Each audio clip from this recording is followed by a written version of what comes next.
সকাল হয়ে গেছে, 6:30 বাজে। এখন রেডি হতে হবে, বাইরে আলো হয়ে গেছে।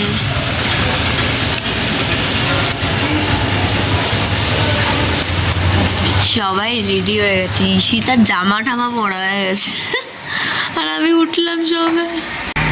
এই যে আমাদের শাইনি ম্যাডাম, আমাদের ইন্ডিয়াস বেস্ট মেকআপ আর্টিস্ট, এখন মেকআপ করছে। এটা কখন শেষ হবে? এটা হচ্ছে আমি যেটা আমাদের হোটেলটা একদম স্টেশন আর মেন রোডের সামনেই ছিল, দেখতেই পাচ্ছি। রেডি, আমিও রেডি, ঈশিতাও রেডি, ঈশাও রেডি হচ্ছে। তার আগে ঈশিতাকে ঈশাকে দেখিনি। ফটোশ্যুট হচ্ছে, ফটোশ্যুট।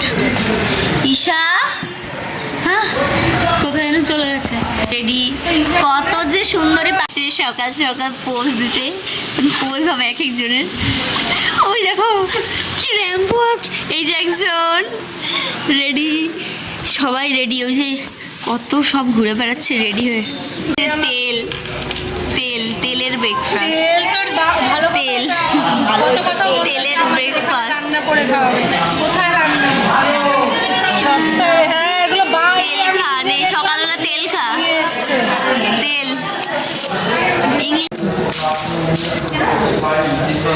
এখন সব বাইরে চলে এসছে, দেখতে পাচ্ছ পুরো গরু বাঁধার টিম।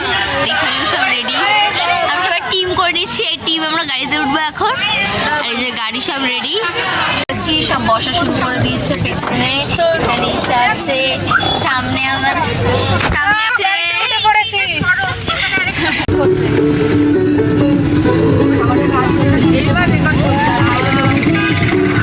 মজা হচ্ছে, মজা হচ্ছে, মজা হচ্ছে, মজা হচ্ছে, মজা হচ্ছে, মজা হচ্ছে। এই শুধু এইটুকু সিন রেকর্ড কর। এই 5 তারিখ টাকা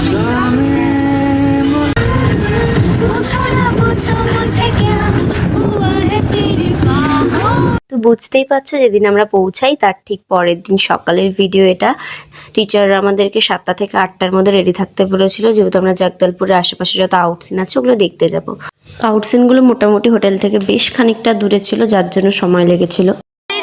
মানে জঙ্গলে ছিলাম আজকে, পুরো জঙ্গলের তোমার পরিচয় দেবো, কারণ আমরা পুরো জঙ্গলে চলে এসেছি। মানে আমাদের যে আসল রূপ সেটা আমরা সবাইকে দেখাবো আজকে, ঠিক আছে? অ্যাকচুয়ালি কি এখান থেকে আবার আলাদা করে জিপ নিতে হবে, মানে এটা ওদের আন্ডার টিকিট ফিকিট কেটে নিয়ে আলাদা জিপে তারপরে যেতে হবে এখান থেকে। চলো, পুরো জঙ্গল ফরেস্ট, মানে এত সুন্দর সুন্দর ভিউ রাস্তায়। চুমু। এই ভ্যালির ভেতরেই কয়েকটা কেভ ছিল, বাট আনফর্চুনেটলি ওই কেভে নাকি ধস নেমেছিল। টিচাররা গিয়ে জানার পরে তারপর আমরা ওখান থেকে রিটার্ন করি।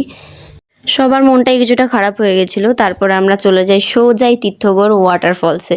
এটা দেখার পরে সত্যি সবার মন প্রচণ্ড পরিমাণে ভালো হয়ে গেছে। ভিউটা দেখো, ওয়াটারফলস একদম ফলসে, একদম অ্যামেজিং। এখন এটা নিচে নামতে হবে, নিচে গিয়ে একদম ফলসে একদম নিচের দিকে যাব, তারপরে ওখান থেকে আরও ভালো লোকেশনটা আসবে।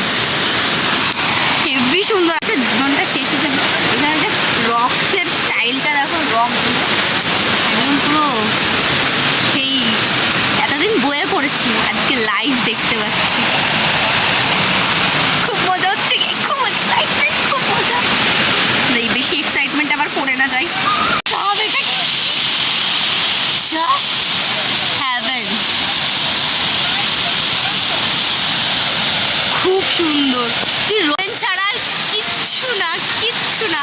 আমি আমার ফোন দিয়ে বোঝাতে পারছি না যে ঠিক কতটা সুন্দর, কতটা যে মিষ্টি জায়গাটা। It's amazing, amazing, amazing.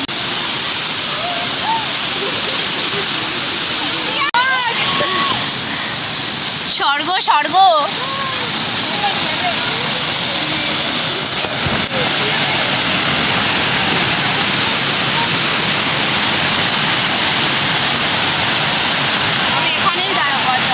এর আগে পাহাড়ের ওয়াটারফলস দেখেছি, তবে এইরকম টাইপসের ওয়াটারফল লাইফে ফার্স্ট টাইম দেখলাম। খুব ভালো লেগেছিল, সত্যি খুব সুন্দর ছিল।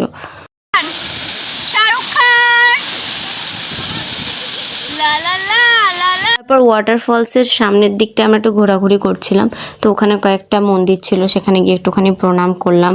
এখানে গণেশজি ছিল, হনুমানজি ছিল, শিব ছিল, আরও কয়েকজন ছিলেন। যাই হোক, ওখান থেকে তারপর আমরা বেরিয়ে আসি। বেরিয়ে আমরা যাচ্ছিলাম আমাদের নেক্সট লোকেশন, যেটা ছিল চিত্রকূট ওয়াটারফলস।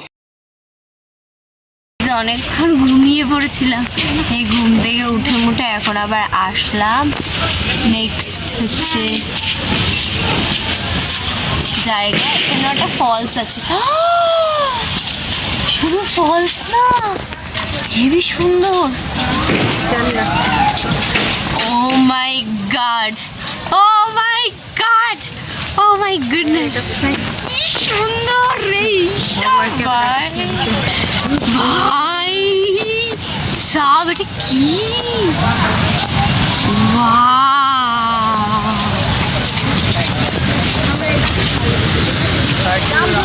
রামধনু,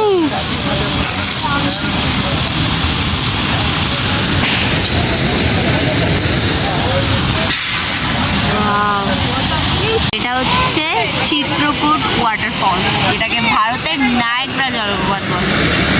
কি সুন্দর হচ্ছে, রেইনবোটা বেরিয়েছে, সবচেয়ে সুন্দর হচ্ছে সেটা। আর হিউজ, প্রচুর, খুব সুন্দর। সেম গেঞ্জি, সেম টি শার্ট, কারণ আমাদের এখন ফটোশ্যুট হচ্ছে, ঠিক আছে? মানে আমাদের যে হচ্ছে ফলসের ঠিক নিচের জায়গাটায়, ঠিক আছে? তার আগে টি শার্টটা একটু খুলতে হবে। 400-500টা সিঁড়ি আছে, কষ্ট করে হলেও যাবো, এত দূর এসছি, যাবো না কেন? একদম যেতেই হবে। সিঁড়িগুলি মানে সিঁড়িগুলো মোটামুটি ভালো আছে, আগের বারে নি যথেষ্ট সাফ সুতরা, পরিষ্কার, সুন্দর সিঁড়ি। কি যে গরম, পুরো মুখটা পুড়ে গেছে রোদে, একটু মালু ফ্রাই হয়ে গেছি। খুব ভালো লাগে অনেকটা। আমার এটা না, আমি মানে উত্তরাখণ্ডে ঋষিকেশে গেছিলাম, পুরো ঋষিকেশে যেরকম একদম গঙ্গাটার নিচটা লাগে, ঠিক সেই রকমই লাগছে, একদম সেম। ছবি তুলে হাঁপিয়ে গেছি, জামা জুতো সব ভিজিয়েছি, ঠিক আছে? এত সুন্দর জায়গাটায় মানুষের ছবি তোলা শেষ হচ্ছে না, শেষ হবেও না, কারো শেষ হবে না। স্যাররা ডেকে ডেকে পারছে না, আর এদিকে এদের ফটোশ্যুট শেষ হচ্ছে না। কি সুন্দর না জায়গাটা, কি সুন্দর। আমার তো স্নান করতে ইচ্ছে করছে, এত গরম লাগছে না, একদম এমনি কালি, এবার কয়লা হয়ে গেছে। ওই সমস্ত জায়গায় তো সেরকম হোটেল নেই, তো একটা বাড়ির সঙ্গে অ্যাটাচ একটা ছোট্ট খাবারের দোকান মতো ছিল। তো সবাই মোটামুটি বাইরেই বসেছিল, আমরা ভেতরে বসেছিলাম, কারণ অনেকেই তো ছিল। নেক্সট লোকেশনে, ঠিক আছে? ওয়াও, কি সুন্দর সুন্দর ফুল। এই লজ্জাবতী, ইয়ে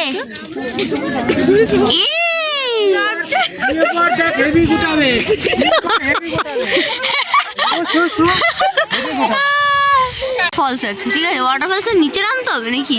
তাহলে কি এর মধ্যে ভেসে ভেসে নিচে নামবো? ওয়াটার ফলস বললে না, সোজা ওপরে, একদম স্বর্গে, স্বর্গের দক্ষিণ দুয়ার।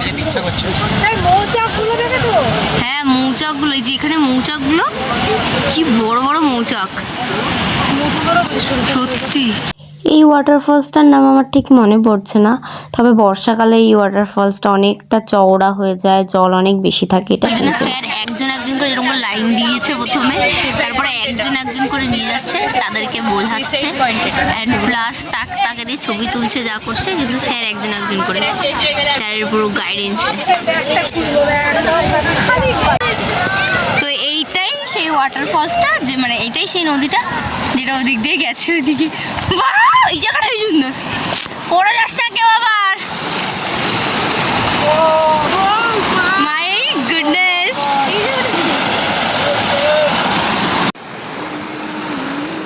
কি বা পাওয়ার আছে, মানে জাস্ট এইটার জন্যই মানে বেঁচে আছি আমি।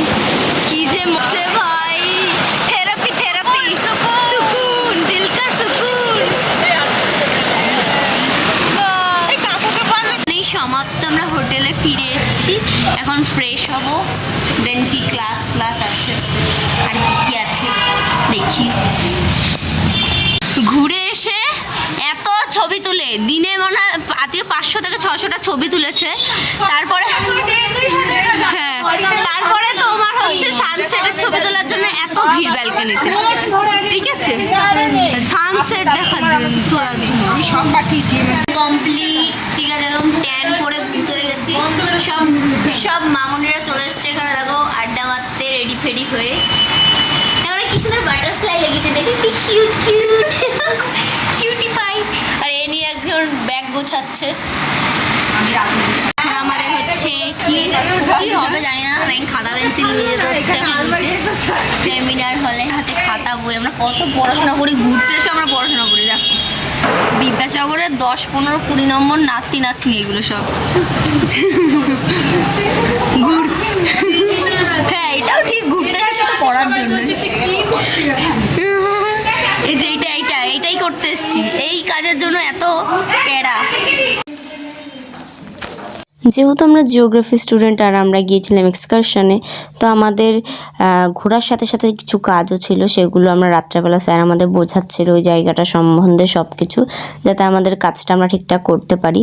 দেন চলে যাই আমাদের রাত্রে ডিনার করতে। রাত্রে ছিল ডাল আর মাছটা আমার প্রথমে দেখে ভালো লাগছিল না, তবে খেতে সত্যিই খুব ভালো ছিল, টেস্টি ছিল আর অন্যরকম ছিল। তারপর খাওয়া দাওয়ার পরে আমরা সবাই যার যার রুমে ছিলাম। হঠাৎ আমাদের রুমে একটা টাক টাক টাক টাক আওয়াজ হয়, গিয়ে দেখি আমাদের সঙ্গে প্র্যাঙ্ক করছে ওরা। তো এইভাবে আমরা সবার রুমে প্র্যাঙ্ক করি আর সবাই একজোট হই। তারপর আমরা ভাবি যে ছেলেরা 2nd ফ্লোরে ছিল, তো ওদের রুমে গিয়ে একটু প্র্যাঙ্ক করা যাক। তো আমরা সেখানে গিয়ে এক ধাক্কা মেরে দৌড় মেরেছি, আর টিচাররা একদম গ্রাউন্ড ফ্লোরে ছিল, যার জন্য হচ্ছে টিচাররা তো বুঝতে পারেনি। তাও টিচাররা একবার এসেছিলো চেক করতে, তখন আমি অন্য রুমে ছিলাম, বাট লুকিয়েছিলাম বাথরুমে। যাই হোক, অনেক মজা করেছি, স্যারদের কাছে ধরা পড়তেও বেঁচেছি। তো আজকের ভিডিওটা এখানেই এন্ড করছি, নেক্সট পার্ট খুব তাড়াতাড়ি আসছে। Thank you for watching this video.